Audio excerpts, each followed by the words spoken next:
former student of Dr. Banker's. So David.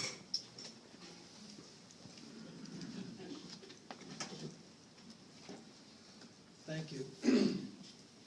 As was suggested by Dr. Gray and others, introducing Bonnie Banker is a very daunting task. And so, quite frankly, I decided that I could not do that. And so what I'm going to do instead of that is read a devotion to you. Once upon a time, a person was touched by God, and God gave him a priceless gift. The gift was the capacity for love. He was grateful and humble, and he knew what an extraordinary thing had happened to him. He carried it like a jewel, and he walked tall and with purpose. From time to time, he would show this gift to others, and they would smile and stroke his jewel. But it seemed that they'd also dirty it up a little. Now, this was no way to treat such a precious thing, so the person built a box to protect his jewel. And he decided to show it only to those who would treat it with respect and meet it with reverent love of their own. Even that didn't work, for some tried to break into the box. So he built a bigger, stronger box, one that no one could get into, and the man felt good.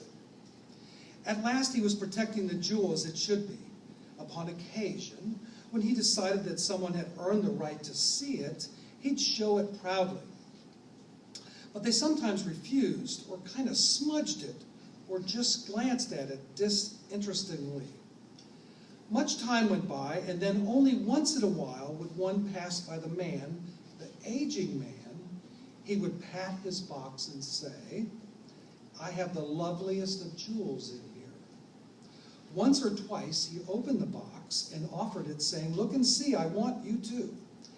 And the passerby would look and look and look, and then he would back away from the old man, shaking his head.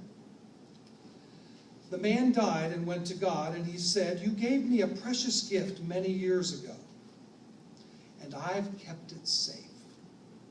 And it is lovely as the day you gave it to me." And he opened the box and held it out to God. He glanced in it, and in it was a lizard, an ugly, laughing lizard. And God walked away from it. I want you to flash back to 2009, May of 2009. I'm the superintendent of a very premier school district in Northwest Ohio. After retiring and living the good life, now getting a 3-figure salary, on my way to a softball state tournament game for my high school. My cell phone rings. It's Bonnie Banker. Hadn't talked to in several years. "Hey, Shorty, how's that superintendent thing going?" "It's going okay." "Why?" "It's time for you to come to Asbury." I turned my car around, and I drove home, and I said to my wife, "We're going to Asbury." "Is that true?" She looked at me like, "Why are we doing that?" She said, "Why are we doing that?" I said, "Because Bonnie says that's what we're supposed to do."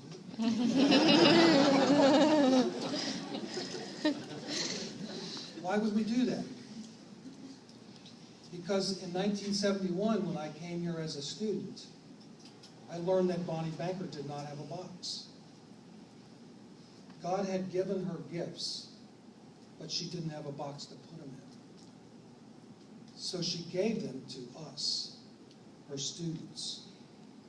Thousands of students across the 43 years that she served at Asbury saw that about her, along with hundreds of parents and countless colleagues. During those 43 years here at Asbury, as was shared by Dr. Gray, she was the chair of the Division of Ed and Psych. She was the director of graduate education. She started Asbury's graduate program. She was the vice president for academic affairs. She was the academic dean. One of her greatest accomplishments would be the hiring of Dr. Gray. I think she may be remembered for that as much as anything. Most of her years were in the School of Education. During 17 of those years, from 1993 to 2010, just 17 of the 43 years, how many state and national presentations do you think Bonnie gave? 76. 76 state and national presentations from an education profession at a little faith-based institution in central Kentucky.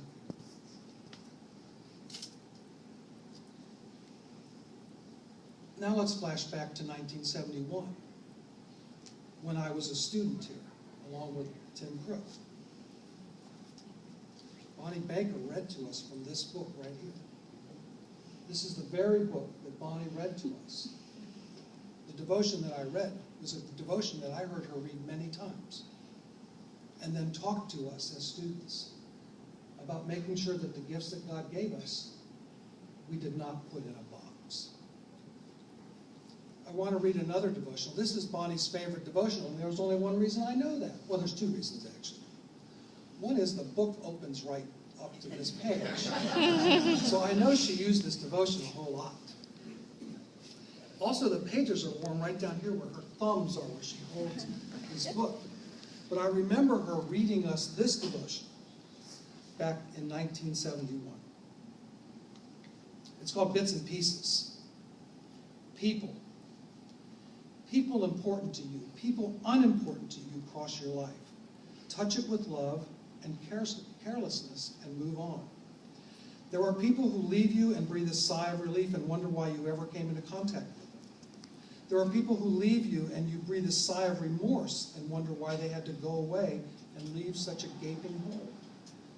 Children leave parents, friends leave friends, acquaintances move on. People change homes, people grow apart. Enemies hate and move on. Friends love and move on. You think on the many who have moved into your hazy memory. You look on those present and wonder. I believe in God's master plan in our lives. He moves people in and out of each other's lives, and each leaves his mark on the other. You find you are made up of bits and pieces of all who ever touched your life. And you are more because of it. And you would be less if they had not touched you.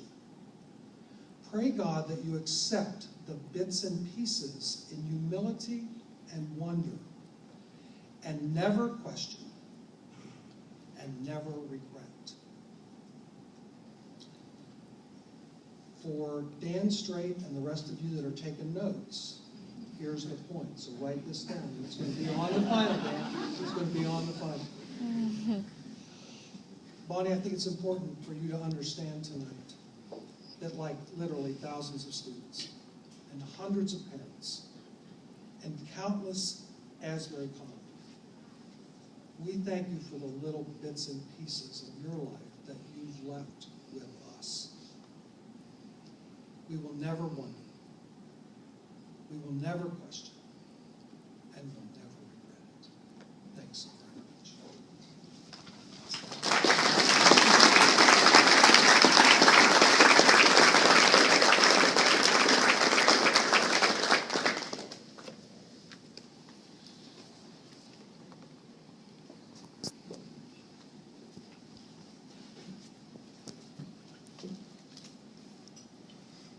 I want to read from some of Bonnie's students as well. Some of the earlier ones sent them in on parchment.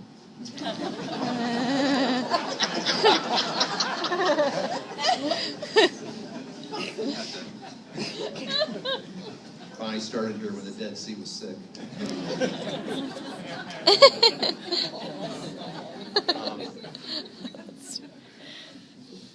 Bonnie has been a joy to work with.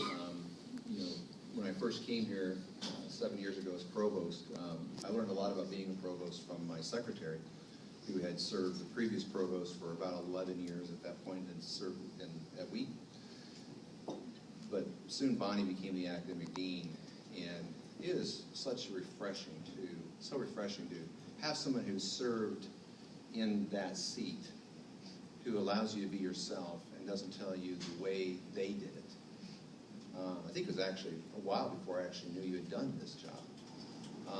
And so that was so nice. And Bonnie is, there's all kinds of analogies, but a utility player on a baseball field can really play in any position. And I think about, you've heard the titles. But it's beyond that. It's standing in for the president at a statewide committee that she's helping to run. We need someone this year for SACS, and go to Bonnie. Someone to help us with strategic planning, and you go to Bonnie. You literally can't go to, I get to represent the school at various places in Frankfurt, and Frankfurt considered changing their name to Bonnieville